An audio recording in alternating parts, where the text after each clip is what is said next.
नमस्कार विद्यार्थी मित्रांनो, जनाई कोचिंग क्लासेसच्या नवोदयच्या प्लॅटफॉर्मवर सर्व विद्यार्थ्यांचं हार्दिक स्वागत। मी श्री बोबले HR घेऊन येत आहे मराठी 50 उतार्यांची ही सिरीज।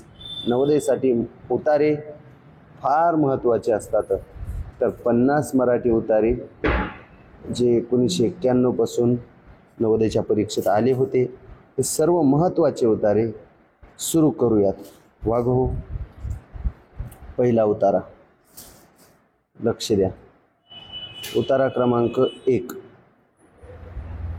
एका गावात एक मुलगा राहत होता। कळत नसतं तर अजून पेनद्वारे, एका गावात एक मुलगा राहत होता। त्याच्या घराजवळ एक झाड होते। त्या झाडावर एक माकड राहत होते। ते खूप खोडकर होतं। कोण? माकड। एका गावात एक मुलगा राहत होता, त्याच्या घराजवळ झाड होतं, झाडावर माकड खूप खोडकर होतं। तरी त्या मुलाची आई त्या माकडाला बोलवून केळी आणि मिठाई खायला द्यायची। केळी आणि काय खायला द्यायची? मिठाई। बरं, एकदा तो मुलगा त्याच्या आईसोबत जत्रेला गेला।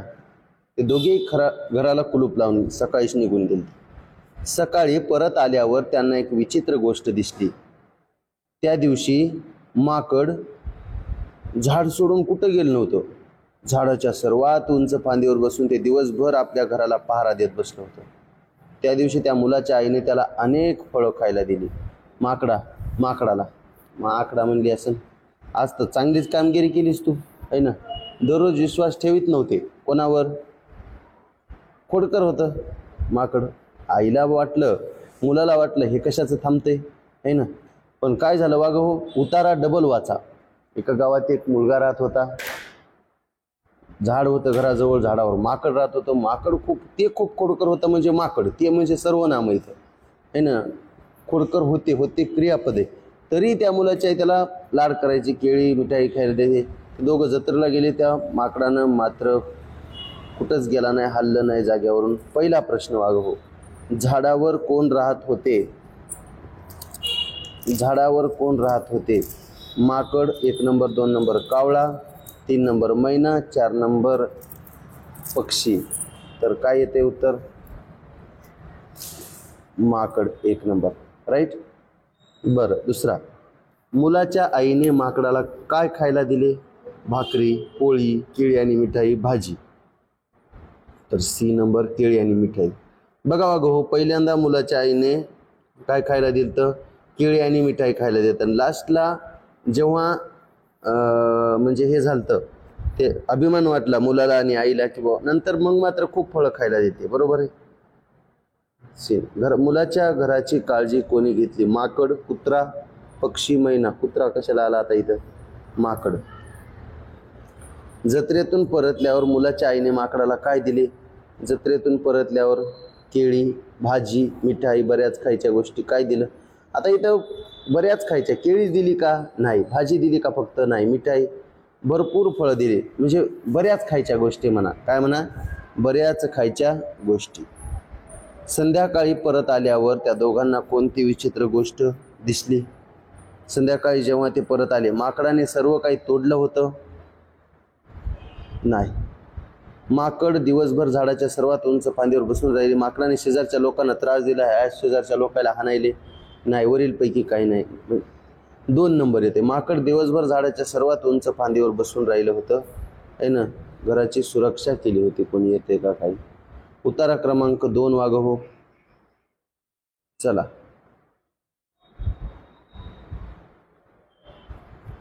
चित्तोड, आहे ना। निळा पेन घेऊ। चित्तोड हा सध्याचा राजस्थान राज्यातील एक जिल्हा। चित्तोड हा सध्याच्या कोणत्या? राजस्थान राज्यातील एक जिल्हा। मुस्लिम आक्रमकाविरुद्ध लढणाऱ्या मेवाड राज्यांची ही राजधानी होती। मुस्लिम आक्रमकाविरुद्ध लढणाऱ्या मेवाड राज्यातील राजांची राजधानी। 1303 मध्ये अलाउद्दीन खिलजीने चित्तोड काबीज केले होते। किती साली? 1303 ला। बरं, पुढे राजपुतांनी 1308 मध्ये चित्तोड पुन्हा स्वतःच्या ताब्यात घेतलं। 1303 ला अलाउद्दीन खिलजीने चित्तोड काबीज केलं, म्हणजे राज्य केलं। पुढे राजपुतांनी 1308 म्हणजे 5 वर्षांनी स्वतःच्या ताब्यात बरोबर आहे का नाही? मेवाड राज्यातील राजांची ही राजधानी होती. मुस्लिम आक्रमणाविरुद्ध लढणाऱ्या मेवाड सध्या राजस्थानमध्ये आहे. अकबराच्या काळातही राजपूत अकबराच्या विरोधात शौर्याने लढले. महाराणा प्रताप सारख्या शूर आणि साहसी राजाने जंगलात भटकणे स्वीकारले, परंतु अकबराची अधीनता स्वीकारली नाही, गुलामगिरी स्वीकारली नाही. अनेक राजपूत राण्यांनी आपल्या पावित्र्याचे रक्षण करण्यासाठी स्वतःला अग्नीत जाळून जोहरचे कृत्य केले. म्हणजे एखादा जर राजा युद्धात लढता लढता राजाला वीरमरण प्राप्त झालं, मग आपल्या पावित्र्याचं रक्षण करण्यासाठी स्वतःला अग्नीत जाळून घेतलं राण्यांनी. चित्तोडमध्ये बांधलेले विजय स्तंभ, कीर्तिस्तंभ आणि किल्ला राजपुतांच्या शौर्याची कथा सांगतात. वा, चित्तोड हा जिल्हा कुठे वसलेला आहे? बरोबर आहे, चित्तोडमध्ये बांधलेले विजयस्तंभ, कीर्तिस्तंभ आणि किल्ला राजपुतांच्या शौर्याची कथा सांगतात. आणि पहिला प्रश्न, चित्तोड हा जिल्हा कुठे वसलेला आहे? सध्या तर आहे राजस्थानमध्ये. कुठे? राजस्थानमध्ये आहे चित्तोड हा सध्याचं. अकबराची अधीनता कोणी स्वीकारली नाही? महाराणा प्रताप. Right, 1 number. राजपूत राण्यांनी त्यांच्या पवित्रतेचे रक्षण करण्यासाठी काय केले? तुम्ही आधी बघा, येतात का तुम्हाला? राजपूत राण्यांनी त्यांच्या पवित्रतेचे रक्षण करण्यासाठी काय केले? पळून जात असत, अग्नीला स्वतःला जाळून जोहर करत असे, वरीलपैकी लढण्यासाठी तयार. तर काय येते? बी नंबर है ना, अग्नीत स्वतःला जाळून जोहर करत असे. अल्लाउद्दीन खिलजीने चित्तोड केव्हा काबीज केले? बघा, 1303 इथं आहे ना, 1303 मध्ये अल्लाउद्दीन खिलजीने चित्तोड काबीज केले. 1303, 3 नंबर, सी नंबर, इसवी सन. कीर्तिस्तंभ आणि विजयस्तंभ कुठे आहेत? कीर्तिस्तंभ आणि विजयस्तंभ कुठे आहेत? मेन कुठे येतं? राजस्थानमध्ये येतं, पण चित्तोडमध्ये आहेत. इथं बघा, चित्तोडमध्ये हे ना. हां, जर चित्तोड हा जर पर्याय नसला तर मग राजस्थानमध्ये लिहा. चला, उतारा क्रमांक 3 बघूयात. वाघ हो, सगळेजण व्यवस्थित बघा. उतारा क्रमांक 3. पेन पेन पेन हिरवा. वाराणसीला काशी आणि बनारस असं म्हणतात. वाराणसीला काय म्हणतात? काशी आणि बनारस असे पण म्हणतात. म्हणजे वाराणसीचे दुसरे नाव काशी पण आहे, हे ना. म्हणतात ना रे लोक, मला काशीला जायचंय, काशीला जायचंय, कर काशी तिकडं तुई, है ना. वाराणसीला जायचंय, काशीला जायचंय. बरं, वाराणसीलाच काशी आणि बनारस म्हणतात. काय म्हणतात तो? वाराणसीला बनारस सुद्धा म्हणतात. बनारसी साडी ही गंगेच्या काठावर बांधलेल्या घाटांसाठी प्रसिद्ध आहे. गंगेच्या काठावर बांधलेल्या घाट हे ना, गंगेच्या काठाला काय असतात? घाट, आणि त्याच्यासाठी जास्त प्रसिद्ध आहे. वाराणसीचे विश्वनाथ मंदिर हे इथे एक प्रसिद्ध मंदिर आहे. वाराणसीचे हिंदू विद्यापीठ हे शिक्षणाचे प्रमुख केंद्र आहे, है ना. बरं, विद्यालयाची स्थापना म्हणजे हिंदू विद्यापीठ या विद्यालयाची स्थापना किंवा विद्यापीठाची स्थापना म्हणावं लागेल, महामना मदन मोहन मालवीय यांनी लोकांच्या मदतीने केली होती, है ना. या विद्यापीठाची स्थापना कोणी केली होती? महामना मदन मोहन मालवीय यांना ही उपाधी आहे, पदवी दिलेली, महामना मदन मोहन मालवीय. जसे की डॉक्टर बाबासाहेब आंबेडकर, है ना, महात्मा गांधी. बरोबर आहे. वा, छान. तर वाराणसीपासून 10 ते 12 किलोमीटर अंतरावर एक संस्मरणीय ठिकाण आहे, ते सारनाथ याचे. तिथे एक जुना स्तूप म्हणजेच वास्तू आहे, तिथं पाहायला मिळेल. सारनाथमध्ये बुद्धांनी त्यांच्या 5 शिष्यांना बौद्ध धर्म शिकवला. बरोबर आहे. सारनाथमध्येच बुद्धाचे अनेक स्तूप आहेत. बरं, अजून काय? श्रीलंका, थायलंड, चीन, जपान इत्यादी देशांनी बांधलेले मंदिरे प्रसिद्ध आहेत. येथे सारनाथमध्ये एक राज्य संग्रहालय आहे. या संग्रहालयामध्ये अनेक मूर्त्या ठेवलेल्या आहेत. यात सम्राट अशोकाचे 4 सिंह असलेला स्तंभही ठेवण्यात आलेला आहे. सम्राट अशोकाचे 4 हे त्यांचे राजेशाही प्रतीक आहे. मला सांगा, तुम्ही हे चिन्ह कुठं पाहिलं आहे का? वाराणसी हे जरी आणि रेशमाच्या कामासाठी प्रसिद्ध आहे. प्रसिद्ध शहनाई वादक बिस्मिल्ला खान आणि तबला वादक किशनजी महाराज हे वाराणसीचे रहिवासी. काशीमध्ये कोणते मंदिर आहे? काशीलाच बनारस म्हणतात, वाराणसी म्हणतात. तर विश्वनाथ मंदिर, राईट. काशी हिंदू विद्यापीठाची स्थापना कोणी केली? पंडित मदन मोहन महामना मदन मोहन मालवीय. 4 नंबर बरोबर आहे. चारी पर्याय वाचा. सारनाथ वाराणसीपासून किती किलोमीटर अंतरावर स्थित आहे? किती किलोमीटर अंतरावर? 20 ते 25, 30 ते 35, 10 ते 15, 10 ते 12. आता बघा, चांगलं बघा, 10 ते 15 का 10 ते 12? काही जण गडबड करतात. इथं आहे बघा, हे 10-12 किलोमीटर अंतरावर. किती? 10-12 किलोमीटर अंतरावर. मग व्यवस्थित उत्तराला 10-15 काही जण गडबडीत करतात. 10-12 किलोमीटर. सारनाथ येथील अशोकाच्या स्तंभात किती सिंह आहेत? तर सोपा असल्यामुळे काय अडचण नाही. 3 सिंह, 5. तुम्ही उतार्यात वाचत जा बरं. उतारे वाचा बघा. 4 सिंह. किशनजी महाराजांचे संबंध कोणत्या वाद्याशी येतो? किशनजी महाराजांचा संबंध कोणत्या वाद्याशी येतो? हे बघा लास्टच्या वेळी. ते चांगलं वाचल्यावर सगळं कळते. प्रसिद्ध शहनाई वादक आहे का नाही बघा. प्रसिद्ध शहनाई वादक बिस्मिल्ला खां. शहनाई वादक कोण आहेत? बिस्मिल्ला खां. आणि तबला वादक किशनजी महाराज. म्हणजे किशनजी महाराज काय होते? तबला वादक होते. तबला वाजवत होते, है ना. तबला वादक होते. बरोबर आहे. मग हे इथं कोणत्या वाद्याशी आहे? तर तबला वाद्याशी आहे, राईट. असे 3 उतारे झाले बघा. उतारा 4था. राज्याभिषेकानंतरही शिवाजीने आपले विजय सुरूच ठेवले. छत्रपती शिवरायांचा राज्याभिषेक झाला होता. राज्याभिषेक झाल्यानंतर कोणताही खंड पडू न देता त्यांनी आपले विजय सुरूच ठेवले होते. विजापूर आणि कर्नाटकावर हल्ला करून त्यांनी सर्व किनारी प्रदेश आपल्या ताब्यात घेतला. शिवाजीने सर्वप्रथम नौदलाला अत्यंत संघटित पद्धतीने सज्ज केले. म्हणून त्यांना भारतीय नौदलाचे, भारतीय आरमाराचे जनक म्हणून ओळखले जाते. छत्रपती शिवाजी महाराज हे महान दृष्टी होते आणि भविष्यात देशालाही नौदलाची गरज भासेल हे त्यांना माहीत होतं. क्या बात. छत्रपती शिवाजी महाराजांनी सर्व धर्माचा समान आदर केला. राजाच्या पदांच्या वाटपात कोणताही भेदभाव करत नसे ते. तर त्यांच्या राज्यात स्त्रियांना खूप आदर होता. युद्धादरम्यान शत्रू पक्षातील एखादी स्त्री त्यांच्या ताब्यात आली तर ते तिचा आदर करून तिला तिच्या पती किंवा पालकाकडे परत पाठवायचे. त्यांचे राज्य, त्यांचे काय सर्वनाम आहे. त्यांचे राज्य धर्मनिरपेक्ष राज्य होते. त्यांच्या राज्यात प्रत्येक व्यक्तीला धार्मिक स्वातंत्र्य होते. म्हणजे धर्माचा अधिकार होता. धर्म आपल्या धर्मात जसं काही चालीरीती आहेत तसं सगळं करायचं. अत्याचार दडपणे त्यांनी, म्हणजे अत्याचार दडपणे काय, अत्याचार होऊ न देणे, है ना. शांतता, राज्यात सगळी शांतता असली पाहिजे म्हणून त्यांनी सैन्य संघटनेला विशेष महत्त्व दिले. सैनिकांच्या सुखसुविधांची त्यांनी विशेष काळजी घेतली. शिवरायांच्या राज्यात गुन्हेगारांना शिक्षा तर नक्कीच मिळत असे. शिक्षाच्या विरोधार्थी शब्द काय? बक्षीस, है ना.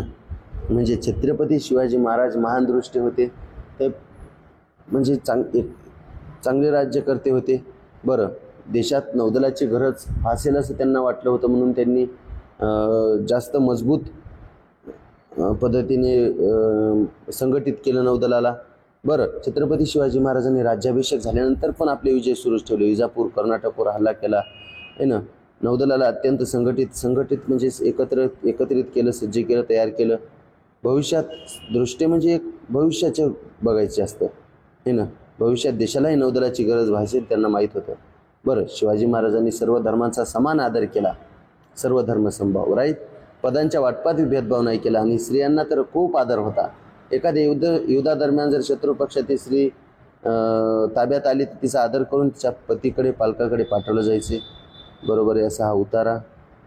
छत्रपती शिवाजी महाराजांनी कोठे हल्ला करून संपूर्ण किनारपट्टी नष्ट केली? अलाहाबाद, केरळ, कर्नाटक, विजापूर, अहमदनगर, मुंबई, गांधीनगर. कर्नाटक आणि विजापूर. छत्रपती शिवाजी महाराजांच्या मुलाचे नाव काय होते? हे तर सगळ्यांना माहीत असणारा प्रश्न आहे. साहूजी सदाशिव बाजीराव छत्रपती संभाजी महाराज. संभाजी. शिवराय कोणत्या धर्माचा आदर करत होते? हिंदू धर्माचा, ख्रिश्चन धर्माचा, इस्लाम धर्माचा, सर्व धर्माचा करत होते. सर्व धर्माचा आदर करणे म्हणजे काय? धर्मवीर, धर्मयोद्धा, सर्व धर्म समभाव. सगळे धर्म समान मानायचे, सगळ्यांचा आदर करायचा. युद्धाचा विरोधार्थी शब्द काय? युद्धाचा शत्रुत्व नाही. कलह म्हणजे झगडा, द्वेष म्हणजे तिरस्कार, शांतता आहे ना, काय ते शांतता. उतारा क्रमांक 5, 5वा उतारा. एका जंगलीत एक झोपडी होती. एका जंगलात एक झोपडी होती, त्यात अनेक बेडूक राहत होते. क्या बात आहे. एका जंगलात एक झोपडी होती, त्यात अनेक बेडूक राहत होते. मग काय झालं, त्या बेडकाच्या नेत्यांचे नाव, त्या बेडकाच्या नेत्याचे, आता कुठं बी नेता असतेच एक मेन माणूस आहे ना. घर जरी असलं, घरात 5 सदस्य जरी असले 5, त्याच्यात आता घरामध्ये सुद्धा एक माणूस मुख्य असते, समाजात सुद्धा एखादा नेता असते. तसं इथं एका जंगलात झोपडी होती, त्यात त्या झोपडीमध्ये अनेक बेडूक राहत होते. त्या बेडकाच्या नेत्याचे नाव होते गंगादत्त. गंगादत्त. एकदा गंगादत्त विहिरीतून पाणी काढण्यासाठी वापरल्या जाणाऱ्या टिंड्याच्या माळावर बसून बाहेर आला. आता विहिरीतून पाणी काढण्यासाठी टिंडे वापरत होते. त्या टिंड्याच्या माळ्यावर बसून बाहेर आला. बाहेरचे जग पाहून, म्हणजे विहिरीतून वरी आला, बाहेरचे जग पाहून त्याला खूप आनंद झाला. आता आपल्या सध्या काय, समजा एखादी JCB, समजा पहिल्यांदा विहीर खोदायचं झालं तर JCB, त्या JCBमध्ये बेडूक बसून आला. तसं या टिंड होते, या टिंड्याच्या माळावर बसून बाहेर आला बेडूक. हे बाहेरचे जग पाहून त्याला खूप आनंद झाला. जंगलातल्या हिरवाईत फिरून त्याला खूप आनंद मिळू लागला. मग काय, बराच वेळ इकडे तिकडे भटकल्यावर तो हिरवळीने भरलेल्या शेतात पोहोचला. तिथे एक साप भुकेने आणि तहानेने मरत असल्याचे त्यानं पाहिलं. कोण, बेडकानं. गंगादत्त यांनी त्यांच्या आयुष्यात पहिल्यांदाच साप पाहिला होता. त्याला त्याचा रंग, रूप, आकार आणि खूप आवडला. गेलं काही की त्या सापाकडं, आणि सापाला तर भूक लागली होती. बस, झोपडीत कोणता प्राणी राहत होता? साप, बेडूक, अस्वल, विंचू. बेडूक मामा. बेडकाच्या नेत्यांचे नाव काय होतं? रामदत्त, श्यामदत्त, गंगादत्त, आपल्या मोहन. हिरव्या गवताने भरलेल्या शेतात गंगादत्तला काय दिसले? झाडं दिसले, साप दिसला, फुले दिसले, कोला दिसला. आता बघा, हिरव्या गवताने भरलेल्या शेतात.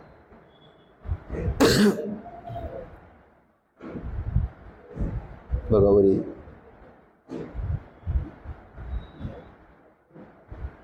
बराच वेळ इकडे तिकडे भटकल्यावर हिरवळीने भरलेल्या शेतात पोहोचला. त्याला एक साप दिसला. काय दिसला? साप. आता इथं मुलं कन्फ्युज होतात, झाडं फुलं म्हणतात, साप. साप दिसायला कसा होता? जाड जाडे, भुकेला आणि तहानलेला, भयंकर, वरीलपैकी नाही. दिसायला कसा होता? तर मेन उत्तर काय येतं बघा. आता त्याचा पहिल्यांदाच आयुष्यात तिथे एक साप भुकेने आणि तहानेने मरत असल्याचं त्यानं पाहिलं. म्हणजे साप दिसायला आता कसा? जाड जाड, भयंकर.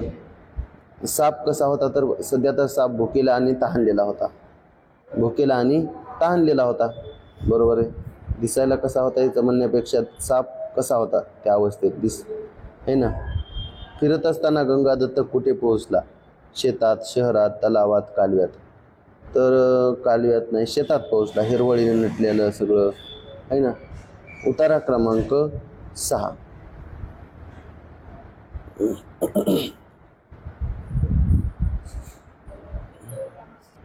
बघा नंतरचा उतारा. मुंग्यांची गणना जगातील सर्वात शक्तिशाली कीटकांमध्ये केली जाते. चावायला लागले ते कचाकच चावतात. सर्वात शक्तिशाली कीटकामध्ये. त्यांना कधीही न थकणारे म्हणतात, मदत करणारे म्हणतात, स्वामींचे भक्त मानले जाते. क्या बात. बरं, भारतात काही भागात अशी समजूत आहे की जर कोणी मुंग्यांना काय खाऊ घातलं तर तो समृद्ध होतो, श्रीमंत होतो. चला मग आता मी तर लय खाऊ घालतो बा. लोक सकाळी मुंग्यांच्या वसाहतीजवळ साखर ठेवतात. बरं, जे दानधर्म मानलं जाते. अच्छा, जेणेकरून त्यांचे नशीब सुदैवी राहते.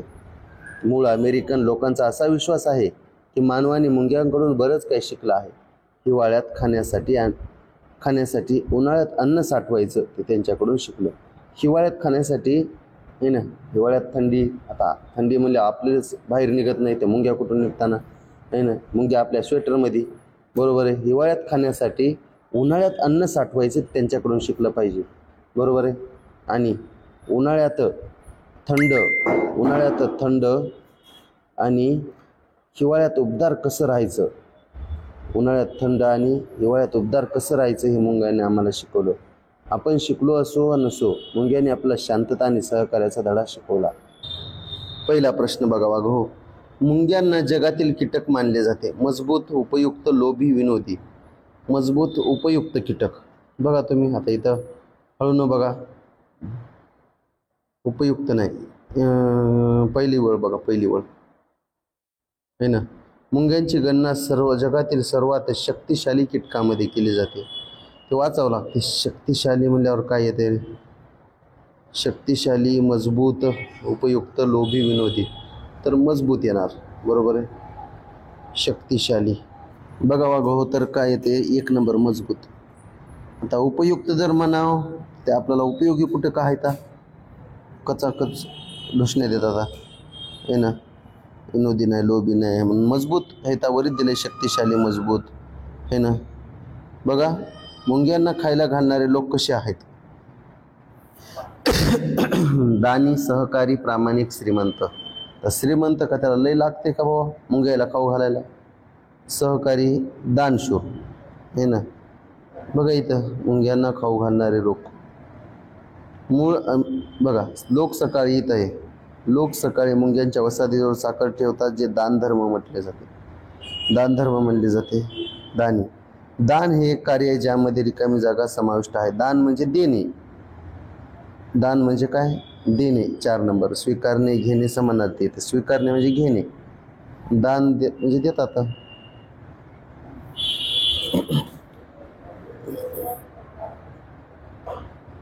चौथा प्रश्न. मूळ अमेरिकन लोकांच्या मते मानवांना मुंग्यांनी काय शिकवले? हिवाळ्यात अन्न गोळा कसे करावे, हिवाळ्यात अंडी कशी जपायची, शत्रूंचा सामना कसा करायचा, नशीब कसे कमवायचे. आता अमेरिकन लोकांच्या मते उत्तरात बघायचं. बघा, मूळ अमेरिकन लोकांचा मानवाने मुंग्याकडून बरेच शिकले. हिवाळ्यात खाण्यासाठी उन्हाळ्यात अन्न साठवायचे ते त्यांच्याकडून शिकले.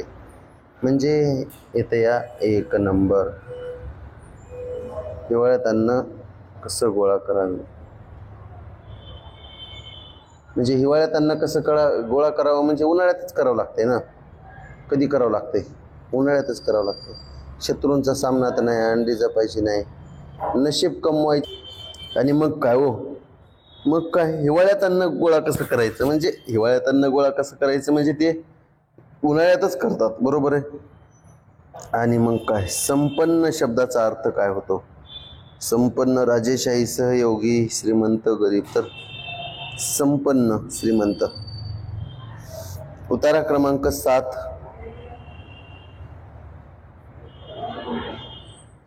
बघा, तानसेन. तानसेन यांना भारतातील महान संगीतकार म्हटलं जाते. त्यांनी उत्तर भारतात शास्त्रीय संगीताची ओळख करून दिली असं मानलं जाते. तानसेन यांनी त्यांचे गुरु हरिदास स्वामी यांच्याकडून संगीताचे शिक्षण घेतले. त्यांना संगीताची खूप आवड होती. तानसेन हा अकबर द ग्रेट, अकबर राजाच्या राज्यातील दरबारात 9 रत्नांपैकी एक होता. बिरबल सुद्धा होते, राईट. तानसेन आपल्या कलेमध्ये इतके पारंगत होते, म्हणजे पारंगत म्हणजे हुशार, निष्णात, निपुण, कुशल. ते आपल्या गायनाने चमत्कार घडू शकत होते. मेघमल्हार राग गाऊन ते पाऊस पाडू शकतो असे म्हणतात. तसेच दीपक राग गाऊन दिवे लावू शकतात. याच्यापेक्षा चांगली कामगिरी करणारा कोणीच संगीतकार नव्हता. अकबर त्याच्या कलेवर इतका खुश झाला की अकबराने तानसेनला मियाँ ही पदवी बहाल केली किंवा दिली. तानसेन यांचे संगीत विश्वातील योगदान अमूल्य आहे. आजही जगातील आघाडीचे गायक आणि संगीतकार त्याची पूजा करतात.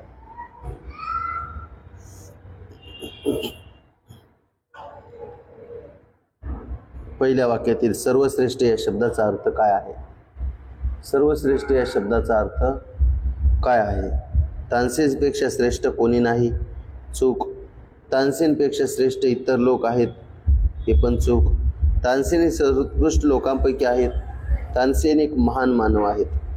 म्हणजेच महत्त्वाचं उतार्यावरून काय येते? तानसेन हे सर्वोत्कृष्ट लोकांपैकी एक आहेत, बरोबर आहे. तर असं इथे महान स्नेह.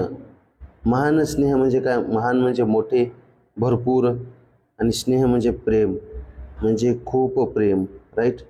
महान म्हणजे मोठे, खूप, स्नेह म्हणजे प्रेम. इथून पण लक्षात येते तानसेनच्या संगीताला सर्वोत्तम म्हटलं जाते. कारण का म्हटलं जाते तानसेनच्या संगीताला सर्वोत्तम? तो अनेक राग गाऊ शकत होता. तो उत्तम रसिक होता. त्यांच्यासारखे शास्त्रीय संगीत कोणी वाजवू शकत नव्हते. त्याच्या संगीताने चमत्कार करू शकत होता. मग काय येते? सर्वोत्तम म्हटले जाते. बघा वरी आहे.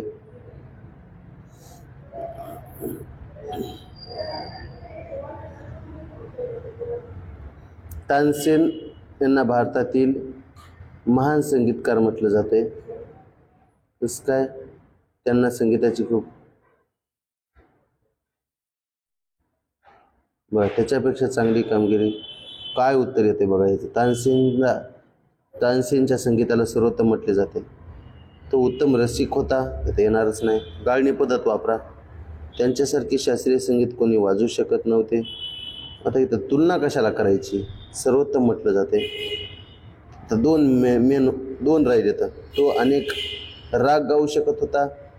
सर्वोत्तम राग गाऊ शकत होता, अनेक राग, आणि त्याच्या संगीताने चमत्कार करू शकत होता. तर उत्तरात आता बघा एकदा काय ते अनेक राग गाऊ शकत होता. तानसेन आपल्या कलेमध्ये इतका पारंगत होता की आपल्या गायनाने चमत्कार मेघमल्हार राग गाऊन पाऊस पडत होता. दीपक राग गाऊन दिवेला त्याच्यापेक्षा चांगला राग गाऊन म्हणजेच संगीताने चमत्कार. तो हे बी येणार नाही. मग काय? अनेक राग गाऊ शकत होता. म्हणजेच अनेक राग, दीपक राग, मेघमल्हार राग, है का नाही? म्हणजेच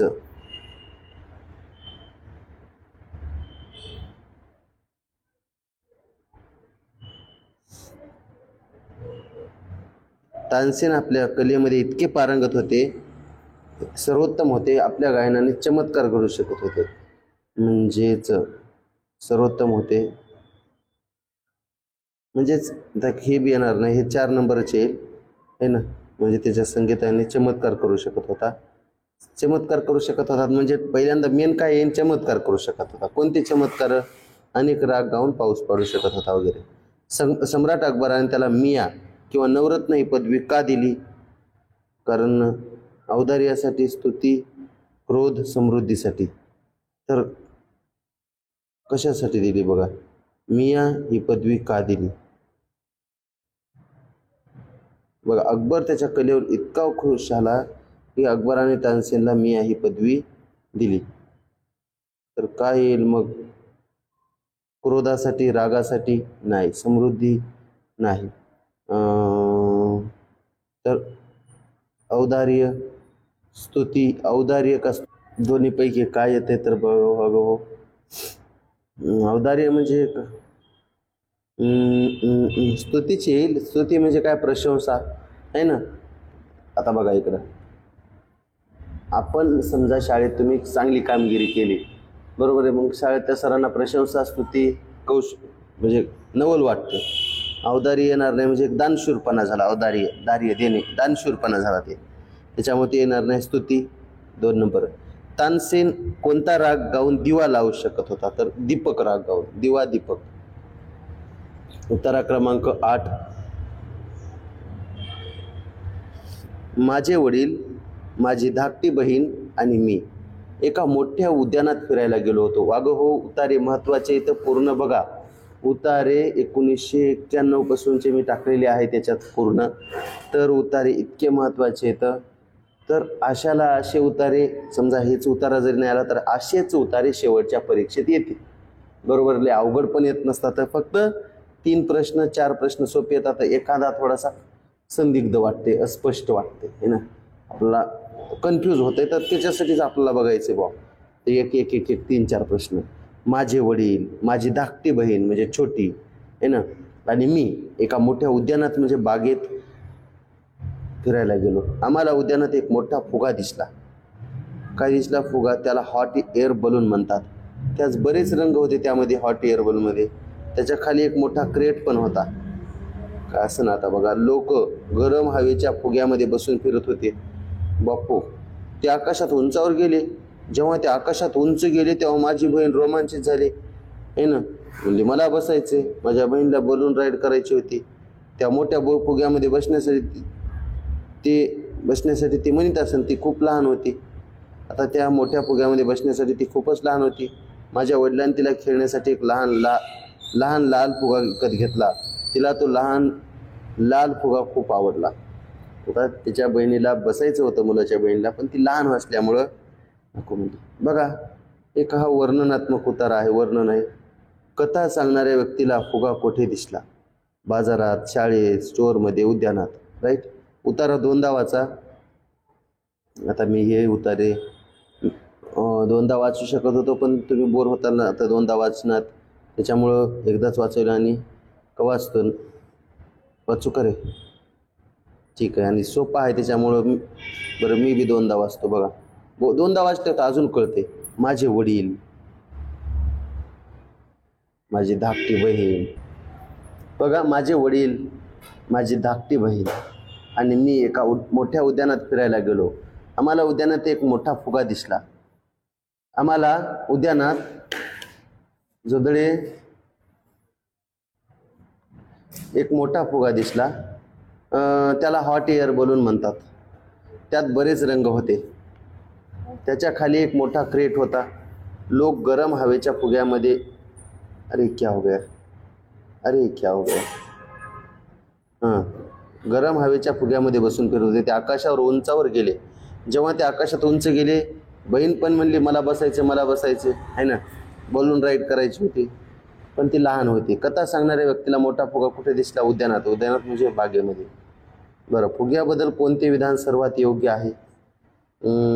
तो रंगीबेरंगी फुगा होता, तो गरम हवेचा फुगा, तो मोठा फुगा, तो एक लहान लाल फुगा.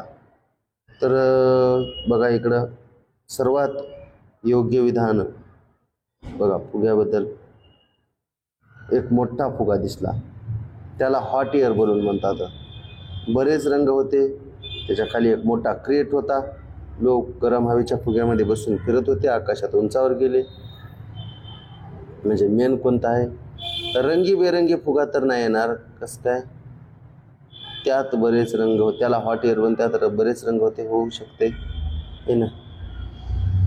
कोणते विधान सगळ्यात महत्वाचं आहे, योग्य आहे? आता काटूत आहे एक पर्याय. तो एक लहान लाल फुगा. एकट गरम हवेचा फुगा, मोठा फुगा, रंगीबेरंगी फुगा. मोठा फुगा होता, गरम हवेचा फुगा होता, त्यात अनेक रंग होते. ठीक आहे. तो एक मोठा फुगा, गरम हवेचा फुगा. तर काय येते? सगळ्यात मेन येते तर 2 नंबर येईल, गरम हवेचा फुगा. राईट. बहीण गरम हवेच्या फुग्यात गरम हवेचा फुगा इथं बी आले का नाही? हे ना. गरम हवेच्या फुग्यात बहीण का बसू शकली नाही? फुगा खूप लहान होता म्हणून. ती खूप लहान होती. गरम हवेच्या फुग्यात गर्दी होती. तिला लहान फुगा आवडला. ती लहान होती, ती खूप लहान होती. राईट. फुगा खूप लहान होता नाही. वडिलांनी मुलीला एक लहान लाल फुगा का विकत घेतला? ती रडत होती. ती गरम हवेच्या फुग्यात फिरू शकली नाही. लाल फुगा पाहून रोमांचित झाली. म्हणजे गरम हवेच्या फुग्यात फिरू शकली नाही ती, कारण ती लहान होती म्हणून वडिलांनी तिला लाल फुगा घेऊन. उत्तेजित म्हणजे काय? उत्सुक. उत्तुंग म्हणजे उंच. उत्तुंग म्हणजे उंच. उत्तुंग 6 मारला, षटकार मारला. ते उत्तुंग म्हणजे हे झालं, उंच झालं. उतारा क्रमांक 9. मोहितला जेवणाची खूप आवड होती. काही हानीतच होता हे ना. दिवसातून 7-8 बारे जेवत होता काय? त्याला आवड होती जेवणाची. तो काही चावून खात असे. पप्पा जेव्हा तो सर्व चपटे पराठे भरपूर लोणी लावून तोंडात घातल्यावर त्याची आई त्याला खूप हसायची. चपटे पराठे लोणी लावून खात होता कोण? मोहित.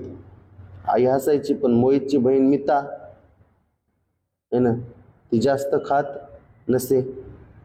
जेव्हा त्यांची आई त्यांना फास्ट फूड रेस्टॉरंटमध्ये घेऊन जायची, तेव्हा मोहित काय खायचा? फास्ट फूड रेस्टॉरंट माहिती आहे ना, पिझ्झा, बर्गर, फ्रेंच फ्राईज खात असे. त्यानंतर तो कधी तर 2 आईस्क्रीम खात होता. पण मिताला तिचा पहिला बर्गर पूर्ण करण्यात अडचण येत होती. मिताला तर काहीच जायचं नाही. परंतु आई विचार करते की मितानेही मोहितसारखे खाल्ले असते असं वाटते. म्हणजे आईला वाटते की बाबा जसा मोहित खात तसं मितानं पण खावं. एके दिवशी मोहित खूप आजारी पडला. जेव्हा डॉक्टरांनी मोहितला विचारलं, काय विचारलं, तू काय खातोस, तेव्हा मोहितची आई अभिमानाने म्हणाली, माझा मुलगा मी जे काही त्याच्यासमोर ठेवते ते खाते. मोहितने जे खाले ते ऐकून डॉक्टर आश्चर्यचकित झाले. डॉक्टरांनी त्याची नीट तपासणी केली आणि म्हणाले, मोहित जे खातो त्या सर्व गोष्टी चांगल्या नाहीत. डॉक्टरांनी मोहितच्या आईला सांगितले, त्याला भरपूर ताजी फळं, हिरव्या भाज्या आणि तृणधान्य द्या. त्याला कोणती कॅन्डी देऊ नका, टॉफी देऊ नका, चॉकलेट देऊ नका. त्याचे दात बघा, पिवळे जरा, त्याच्या सर्व दातांना कीड लागली आहे हे ना. त्याच्यामुळं त्याला अभिमान वाटायचा आणि आईला तर मस्त वाटायचं. बघा, पहिला प्रश्न बघा. हो, मोहितची आई त्याच्याबद्दल आनंदी होती का? मोहित त्याच्या बहिणीसारखा होता? नाही. मोहित काही खात असू शकते. मोहितला फास्ट फूडची आवड होती, ते बी आहे. मोहित त्याच्या आईची आज्ञा पाळत असे, काही नाही. परंतु मोहितची आई त्याच्याबद्दल आनंदी का होती? मोहित काही पण खात होता, धीरो ते हाणत होता पप्पा हे ना. डॉक्टरांनी मोहितच्या आईला काय सांगितले? डॉक्टरांनी मोहितच्या आईला काय सांगितले? डॉक्टरांनी मोहितच्या आईला मितानं जास्त खायला पाहिजे, हे पिझ्झा बर्गर. म्हणजे जसा तुमचा मोहित खात तसा मिता बी नाही, असं काही नाही. मोहित सर्व चुकीच्या गोष्टी खात आहे. हो, डॉक्टर म्हणले मोहित सर्व चुकीच्या. तरी बघा, मोहितला फास्ट फूडची आवड होती असं म्हणले. मिता मोहित सारखी असावी? नाही. डॉक्टर काय म्हणले? मोहित सर्व चुकीच्या गोष्टी खात आहे. परिच्छेदात म्हणजे उतार्यात काळजीपूर्वक पाहिले म्हणजे काय रे? काळजीपूर्वक पाहिले म्हणजेच काळजीपूर्वक पाहिले, तोंडात घालणे, काळजीपूर्वक पाहिले, तोंडात घालणे येणार नाही, आश्चर्यचकित, विचार करणे, चाचणी केली. आता बघा, काळजीपूर्वक पाहिलेचे ओळ वाचायची कुठे तर, काळजीपूर्वक पाहिले. हां, इथे येऊ शकल. डॉक्टरांनी त्याची नीट तपासणी केली है ना, चाचणी केली. काळजीपूर्वक तर नाहीच नाव कुठे तर है ना.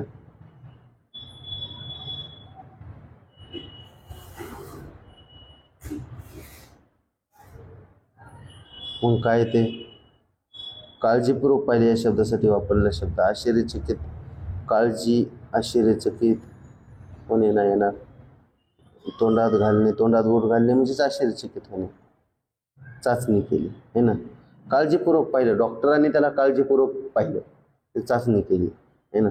उतार्यानुसार तर तेच येणार. तोंडात बोट घालणे, आश्चर्यचकित होणे, ते दोन्ही सेम येणार.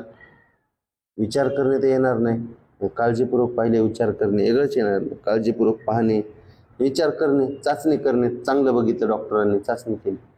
मोहितच्या आईला काय हवे होते? मोहितच्या आईला काय हवं होतं की मिताने पण मोहित सारखं जास्त खावं. मितानं पण मोहित सारखं जास्त खावं असं वाटत होतं. मोहितने काय खावं? खालीलपैकी निवडा. आईस्क्रीम आणि बर्गर खावं, पिझ्झा आणि चॉकलेट खावं, फ्रेंच फ्राईज है ना आणि टॉफी खावी, का धान्य आणि फळे खावे? तर ऑप्शन नंबर डी, 4 नंबर. वाघ हो, उतारा क्रमांक 10. अतिशय महत्त्वाचे उतारे आहेत. उतारा क्रमांक 10, गोरिला. आणि गोरिला तुम्ही बघितला असन, तुम्ही असा काय बघितलं नसन, परंतु नेटवर बघितला असन. गोरिला, चिंपाजी आणि ऑरंगुटन्स हे सर्व महाकाय वानरांसारखे दिसतात. हे महाकाय वानर माकडापेक्षा मोठे आहेत आणि वानरांची माकडापेक्षा कमी मुले असतात. ते सरळ उभे राहू शकतात, हे गोरिला, चिंपाजी वगैरे. त्यांच्या नाकांपेक्षा त्यांच्या डोळ्यावर अधिक अवलंबून असतात. ते अवलंबून कशावर असतात? तर डोळ्यावर अधिक अवलंबून. महान वानरांना शेपटी नसतात, माकडांना शेपटी असतात. आपल्या इकडलं माकड तर लय मोठी शेपूट. महान वानरांचे मेंदू मोठे असतात, अधिक विकसित असतात. याचा अर्थ ते वानरांपेक्षा महान वानर. बरं, वानर आपल्या इकडलं, पण महान वानर मेंदू मोठा आहे ना. वानरांपेक्षा हुशार कोण? महान वानर. महान वानरांचे पाय असे असतात की ते वस्तू पकडू शकतात है ना. त्यांचे पोटांचे ठसे अद्वितीय आहेत आणि त्यांचे नखे सपाट आहेत. महान माकडांची शरीररचना अशी आहे, चारही हातपाय धरून चालू शकतात. चारही हातपाय धरून चालू शकतात. त्यांचे हात पायांपेक्षा लांब असतात. त्यामुळे चालण्यासाठी बोटांच्या टिपांचा त्यांना वापर करावा किंवा प्रूफ करू शकतात. बरोबर आहे. पहिला प्रश्न बघा, माकडापेक्षा महान वानर कशावर अवलंबून येतात? माकडापेक्षा महान वानर कशावर अवलंबून असतात? इथं बघा, आता इथं आहे का नाही वागव, नीट उत्तर वाचल्यावर कळते. बघा ते सरळ आता डोळ्यावर, त्यांच्या डोळ्यावर अधिक अवलंबून असतात. कशावर अवलंबून असतात? डोळ्यावर. यापैकी कोणाला शेपूट असते? ऑरंगुटान, माकड, चिंपांझी, गोरिला. तर शेपूट कोणाला असते? इथं बघा, इथं आहे बघा, माकडांना शेपटी असतात. माकडांना शेपटी. आपल्या उत्तरानुसार चालायचं, आपल्या मनानं नाही. बरोबर आहे. माकड. महान वानर त्यांच्या पायाने वस्तू कशी धरू शकतात? बघा, त्यांच्या पायाची बोटे ते नखांनी, त्यांचे पाय असे बनवले असतात, ते दोन्ही पायाने एकत्र वापरतात. त्यांच्या पायाने वस्तू अशी धरू शकतात. इथं आहे बघा, लास्टच्या वेळी महान माकडांच्या शरीरात ते चारही पाय धरून चालू शकतात. बघा, महान वानरांचे पाय असे असतात की ते वस्तू पकडू शकतात. पाय असे असतात ते वस्तू पकडू शकतात. बरोबर आहे.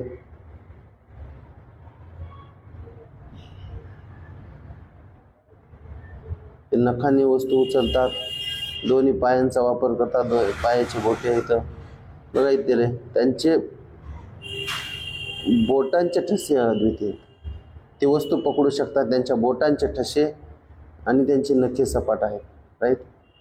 बोटांचे ठसे आणि नखे सपाट आहेत. त्यांच्या पायांचे बोटे आहेत, नखे सपाट आहेत. त्यांचे पाय तसे बनवलेले असतात. म्हणजे काय येईल, त्यांचे पाय तसे बनवलेले असतात है ना, म्हणजे बनवलेले असतात म्हणजे असतातच है ना. महान वानर त्यांच्या पायाने वस्तू कशी धरू शकतात? पायाची बोटे, नखांनी वस्तू उचलतात, दोन्ही पाय एकत्र वापरतात, त्यांचे पाय तसे बनवलेले असतात. इथं आहे ना बघा, महान वानरांचे पाय असे असतात की ते वस्तू पकडू शकतात. म्हणजे मेन काय, पाय तसे बनवलेले असतात, म्हणजे असतातच, नॅचरलीच असतात. का कुंभार लोहार येते का बनवायला? ते चांबार मामा आहे ना, खिळे हानू चपलत हाणतात तसे नाही. मानव आणि महान वानर यांच्यात एक समान गोष्ट कोणती? मानव आणि महान वानर यांच्यात एक समान गोष्ट कोणती? शेपटी, लांब बाही, लहान पाय आणि बोटांचे ठसे. मग काय ते मानव आणि कोण? ते सरळ उभे राहू शकतात. महान वानरांना शेप नाकापेक्षा, महान वानरांचे मेंदू मोठे आणि विकसित असतात. तर काय येते बघा,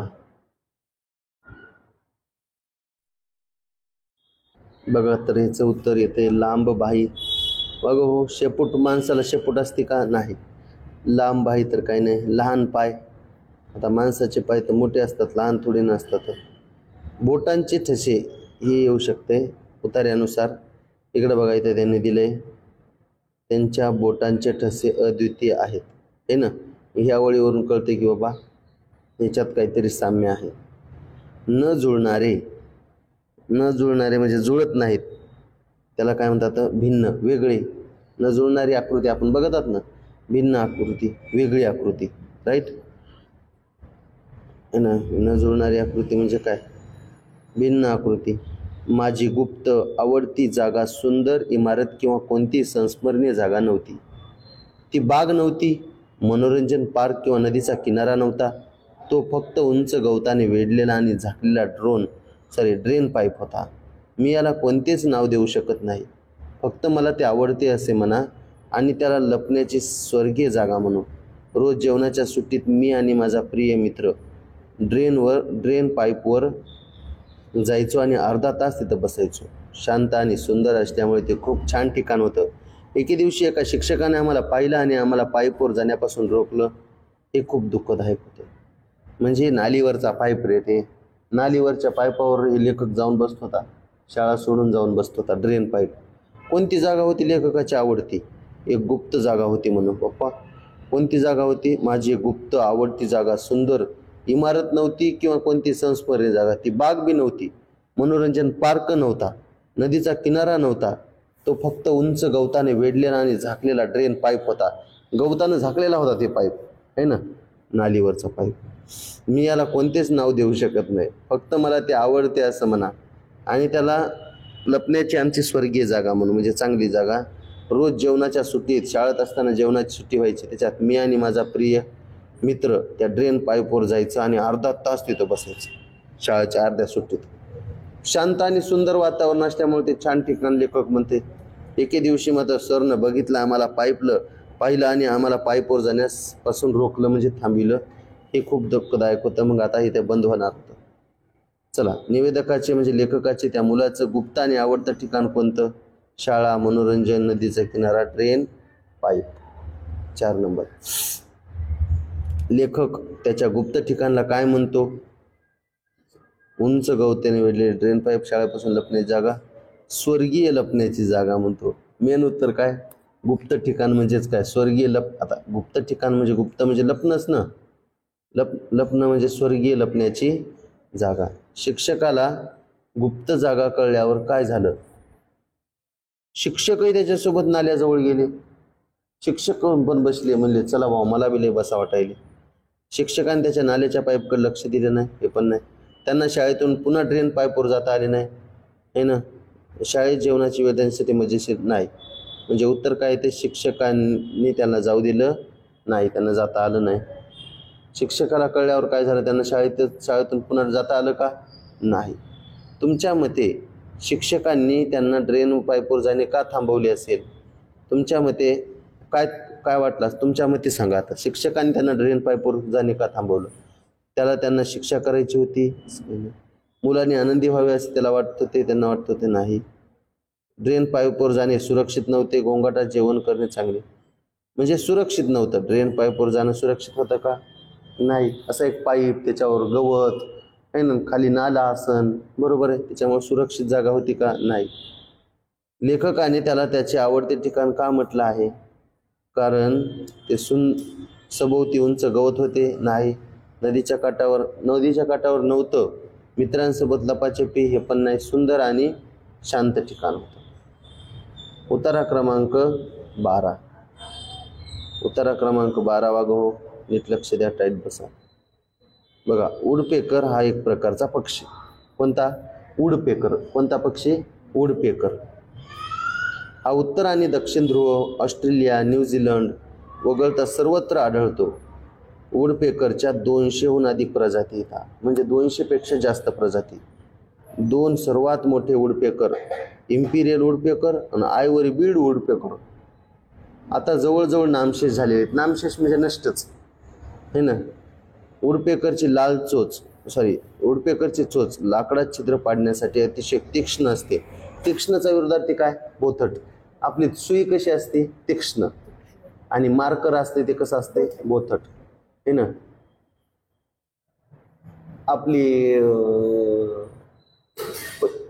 आपण नख काढतात, पहिले नख काढित होतात, है ना. नख काढित होतात ना रे, कशाने पहिले नख काढित होतात? आता एक नेल कटर आले, पहिले कशाने काढित होतात? चाकून नख काढतात. अरे ब्लेड पत्ती, है ना, ब्लेडनं नख काढतात.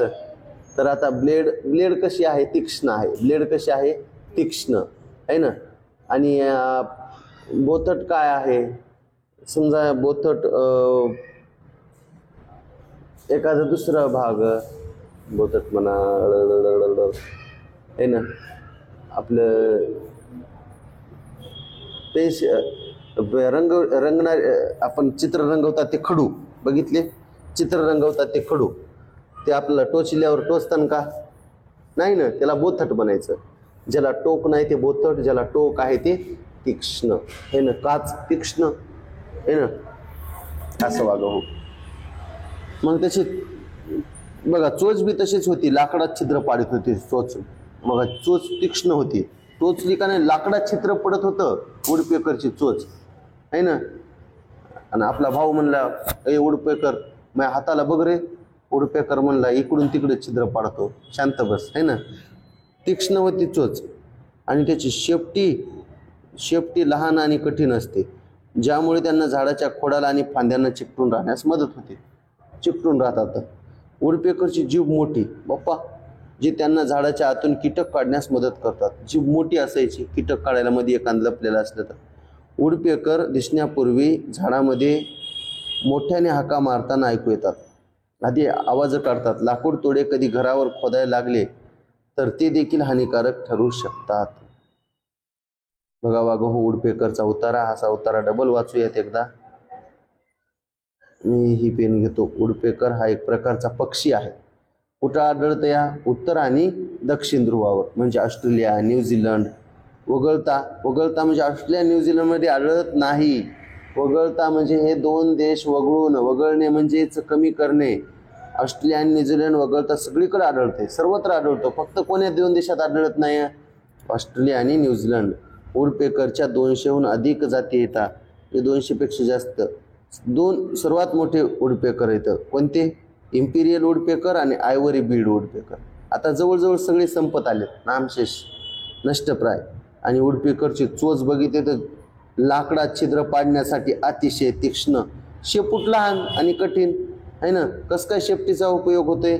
झाडाच्या खोडाला फांद्यांना चिकटून राहण्यास मदत होते. जीभ मोठी का असते? कारण पक्षी आहे ना, जी काय उपयोग होते? जी त्यांना झाडाच्या आतून कीटक काढण्यास मदत करते. वुडपेकर दिसण्यापूर्वी काय करतोय? झाडामध्ये मोठमोठ्यानं आवाज काढतोय. लाकूड तोडे कधी घरावर खोदायला लागले तर ते देखील हानिकारक ठरू शकतात. वुडपेकर पक्षी कुठे पाहायला मिळत नाही? बघा, कुठे पाहायला मिळत नाही? ऑस्ट्रेलिया आणि न्यूझीलंडमध्ये. बरोबर आहे का नाही? तर इथं न्यूझीलंड नाही, पण ऑस्ट्रेलियामध्ये पाहायला मिळत नाही. कोणी आलंय का? बरोबर आला असतं मध्ये. बरोबर. वुडपेकर पक्षी कुठे पाहायला मिळत नाही? भारतात. हे ऑस्ट्रेलिया आणि न्यूझीलंड सोडून सगळीकडेच आहे ना. म्हणजे ऑस्ट्रेलियात मिळत नाही, न्यूझीलंड, पण न्यूझीलंड पर्यायच नाही. बरोबर आहे. वुडपेकरची जीभ लांब का असते? कीटक काढण्यासाठी, जेणेकरून त्यांना झाडाच्या आतील कीटक मिळतील. बरोबर आहे का? तर काय येते? जेणेकरून त्यांना झाडाच्या आतून कीटक मिळतील.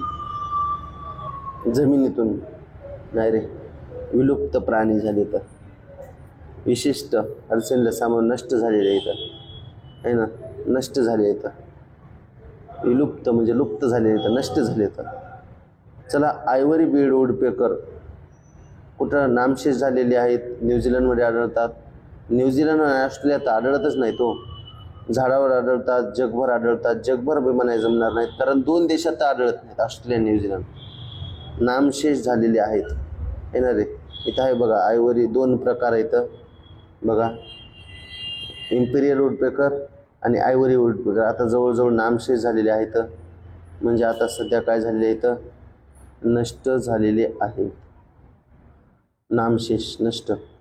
परिच्छेदात म्हणजे उतार्यात वुडपेकर पक्षी खुदाई का करतात?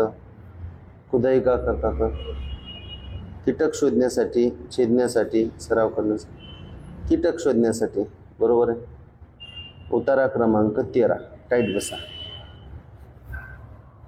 काय ते उतारा क्रमांक 13 बघूयात. मार्कर पेन बदला. निळा, लाल, चितकरी. पृथ्वीचे भाग नेहमी गतिमान असतात. संपूर्ण पर्वत आणि महाद्वीपही फिरत राहतात. आपणही या गतीने वाटचाल करत असल्यामुळे आपल्याला त्याचा अनुभव येत नाही. पृथ्वीच्या कवचाचे काही भाग एकमेकांना अडकवतात. जर हे भाग सहज हलले नाहीत तर पृथ्वी तिथे वाकते आणि पृथ्वीचे संपूर्ण भाग झटपट 4 किंवा 5 फुटांनी हलतात. यातून निर्माण होणाऱ्या प्रचंड कंपनांना भूकंप लहरी म्हणतात. ज्याचा अनुभव आपण भूकंप म्हणून घेतो. सौम्य भूकंपात भांडी खडखडाट करू शकतात किंवा छतावरील दिवे स्विंग होऊ शकतात. मोठ्या भूकंपात इमारती कोसळू शकतात. खूप मोठ्या भूकंपामुळे तर भूस्खलन होते. जमीन, बरोबर आहे, जमिनीला भेगा पडतात. इमारती तर पडतात. आणि सुनामी नावाच्या प्रचंड समुद्राच्या लाटा येतात, ज्यामुळे खूप मोठं नुकसान होते. बरोबर आहे. पृथ्वीचे भाग नेहमी गतिमान असतात. बरोबर आहे. संपूर्ण पर्वत आणि महाद्वीप सुद्धा फिरत असतात, पण आपल्याला जाणवत नाहीत. आपण या गतीने वाटचाल करत असल्यामुळे आपल्याला त्याचा अनुभव येत नाही. वाघ हो, पृथ्वीच्या कवचाचे काही भाग एकमेकांना अडकतात। जर हे भाग सहज हलले नाही तर पृथ्वी तिथे वाकते। पृथ्वीचे झटपट 4 किंवा 5 फुटाने हलतात भाग। त्यातून निर्माण होणाऱ्या प्रचंड कंपनांना भूकंप म्हणतात किंवा भूकंप लहरी म्हणतात, ज्याचा आपण अनुभव घेतो भूकंप म्हणून। बघा, आता 3 प्रकार सांगितले भूकंपाचे। सौम्य भूकंप म्हणजे लहान, त्याच्यात फक्त भांडी खडखडात करतात, छतावरील दिवे स्विंग होतात, म्हणजे भांडी गिंडे पडताना आहे ना, कपाट गिपाट धरतर थरथर हालत आहे ना, बरोबर आहे का नाही। आणि मोठ्या भूकंपात इमारती कोसळतात। खूप मोठ्या भूकंपात तर मग तर सगळंच होणार, बरोबर आहे, खूप मोठं नुकसान होते। आपल्या खंडाची हालचाल का जाणवत नाही? आपल्याला खंडाची हालचाल का जाणवत नाही? कारण पृथ्वीचे फक्त काही भाग हालतात असं काही नसते, ते खूप हळू चालतात। आपण झोपतो तेव्हा ते चालतात बाप्पा, आपणही त्यांच्याबरोबर चालत असतो, बरोबर आहे। हे बी येऊ शकते। बघा, आता आपण पृथ्वी स्वतःभोवती फिरता फिरता, आता बघा, खंडाची हालचाल जाणवत नाही। बघा, आपणही इथे दिले, बघा, आपल्याला त्याचा अनुभव येत नाही। आपणही या गतीने वाटचाल करत असतो, आपण पण करत असतो या गतीने वाटचाल, त्याच्यामुळं म्हणजेच वाघ हो, पर्याय नंबर सी। जेव्हा भूकंपाच्या लाटा पृथ्वीच्या पृष्ठभागावर अनुभवल्या जातात तेव्हा त्यांना काय म्हणतात? भूकंपाच्या लाटा पृथ्वीच्या पृष्ठभागावर अनुभवल्या जातात। जमीन आता हे तर कटलत जमीन पार्सल म्हणतात का? पर्वत आणि महाद्वीप हालचाली, भूकंप, भूस्खलन। बघा, भूकंपाच्या आता उतरलेत, बघा, भूकंपाच्या लाटा पृथ्वीवर पृष्ठभागावर आहे ना,